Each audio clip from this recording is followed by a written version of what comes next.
ចាវីដេអូនេះខ្ញុំសូមធ្វើការឆ្លើយតបទៅកាន់សំណូមពរបងប្អូនប្រុសម្នាក់ដែលគាត់សូមឲ្យខ្ញុំចេញវីដេអូនិយាយថាមូលហេតុអ្វីបានជាខ្ញុំអាចរស់នៅក្នុងប្រទេសជប៉ុនបានទាំងគ្រួសារហើយតើកូនខ្ញុំហ្នឹងកើតនៅជប៉ុនមិនមែនហើយពួកគាត់ទទួលបានសញ្ជាតិជប៉ុនឬអត់អញ្ចឹងថ្ងៃនេះខ្ញុំសូមមកឆ្លើយនៅក្នុងវីដេអូនេះតែម្ដងពីព្រោះថាយើងតបក្នុង comment យើងនិយាយអត់អស់សេចក្តីនោះទេអញ្ចឹងហើយគឺមានតែមកធ្វើជាវីដេអូចេញជូនគាត់តែម្ដងការពិតទៅខ្ញុំចេញមករស់នៅក្នុងប្រទេសជប៉ុននេះខ្ញុំមកជាលក្ខណៈរៀបការអត់មែនមកក្នុងលក្ខណៈជាសិក្ខាកាមឬក៏ជា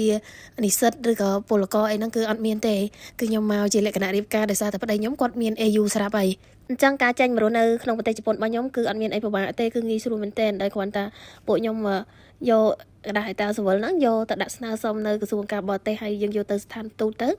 តែប៉ុណ្ណឹងទៅគឺគេតម្លែងឯកសារឲ្យខ្ញុំឡើងមកជប៉ុនគឺស្រួលមែនទែននិយាយទៅវីសារបស់ខ្ញុំហ្នឹងគឺលឿនមែនទែនបងប្អូនគ្រាន់តែខ្ញុំការហើយប្តីខ្ញុំឡើងមកជប៉ុនហ្នឹងបានប្រហែលជាមួយអាទិត្យណាព្រោះគាត់ឡើងមកភ្លាមគាត់បញ្ញាប់ដាក់ឯកសារភ្លាមតែម្ដងអញ្ចឹងគ្រាន់តែមួយអាទិត្យគឺគេផ្ញើกระดาษមកឲ្យនៅផ្ទះហ្មងផ្ញើกระดาษថាបា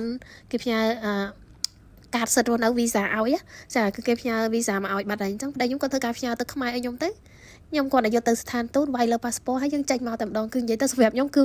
វាស្រួលមែនតើហ្មងវាអត់មានអីរដាក់រដប់អញញ៉ៃអីអត់ទេគឺស្រួលមែនតើហើយសម្រាប់កូនខ្ញុំទាំង4នាក់គឺកើតនៅក្នុងប្រទេសជប៉ុនទាំង4តែម្ដងហើយបើសួរថាបានសញ្ជាតិអត់និយាយទៅនៅជប៉ុនអត់ដូចនៅអាមេរិកទេឲ្យតែកូនកើតមកបានសញ្ជាតិដូចខាងប៉ែកអឺរ៉ុបអីគឺអត់អញ្ចឹងទេបងប្អូននៅជប៉ុននេះកូនកើតមកគឺអត់មានសញ្ជាតិជប៉ុនទេដោយសារតែជប៉ុនគឺតឹងរឹងខ្លាំងមែនតើបើសិនជាក្នុងករណីយើងចង់បានសញ្ជាតិជប៉ុនតើតែយើងហ្នឹងទៅ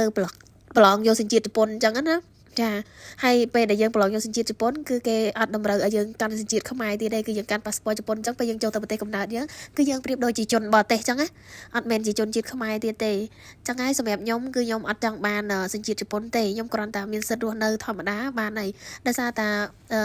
ែកាតដែលពួកខ្ញុំកាន់វីសា AU ហ្នឹងគឺយើងមានសិទ្ធិរស់នៅអចិន្ត្រៃយ៍ដូចជនជាតិជប៉ុនអញ្ចឹងយើងមានសិទ្ធិទូទៅដូចជនជាតិជប៉ុនស្រាប់ហើយអញ្ចឹងយើងអត់ចាំបាច់ទៅប្រឡងយកសញ្ជាតិជប៉ុនដើម្បីកាន់វីសាជប៉ុនអីអត់ទេខ្ញុំសម្រាប់ខ្ញុំណាតែសម្រាប់គេប្រហែលជាគេអាចចង់បានអញ្ចឹងណាតែសម្រាប់ខ្ញុំអត់ចង់បានទេ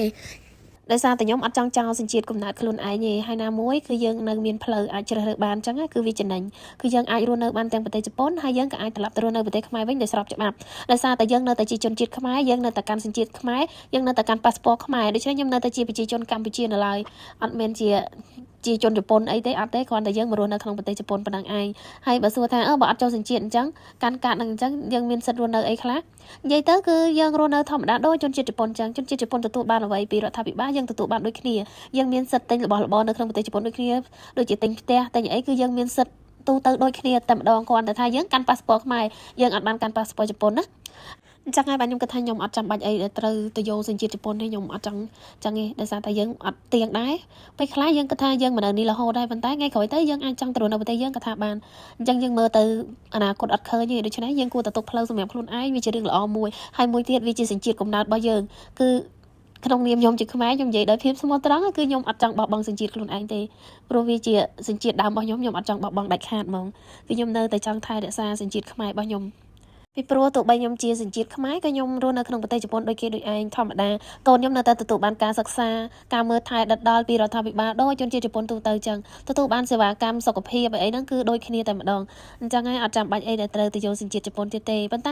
ែអ្នកខ្លះគាត់អាចនឹងយកសញ្ជាតិជប៉ុនដោយសារតែប៉ាសពតជប៉ុនយើងអាចចេញក្រៅប្រទេសបានច្រើនដោយមិនចាំបាច់សុំវីសាសុំអីចឹងណាអញ្ចឹងអាហ្នឹងសម្រាប់គេប្រហែលជាយកបែបហ្នឹងគឺវាល្អសម្រាប់គេប៉ុន្តែសម្រាប់ខ្ញុំអត់ត្រូវការចេញទៅក្រៅប្រទេសអីញ៉ៃផងហ្នឹងអញ្ចឹងខ្ញុំប្រទេសដែលខ្ញុំចេញចូលគឺមានតែខ្មែរនិងជប៉ុនចេញចូលប៉ុណ្្នឹងឯងអញ្ចឹងខ្ញុំអត់ចាំបាច់ទៅមានសញ្ជាតិជប៉ុនក៏បានដែរខ្ញុំគិតថាខ្ញុំមានសញ្ជាតិខ្មែរគឺល្អពេកហើយសម្រាប់ខ្ញុំមកអញ្ចឹងវីដេអូថ្ងៃហ្នឹងគឺមានតែប៉ុណ្្នឹងឯងខ្ញុំបកស្រាយឲ្យគាត់បានតែប៉ុណ្្នឹងឯងហើយបើមានអីឆ្ងល់ទៀតមានអីចង់សួរទៀតអាច comment សួរបានអ្វីដែលខ្ញុំអាចឆ្លើយបានខ្ញុំនឹងឆ្លើយតបទៅបងប្អូនទាំងអស់គ្នា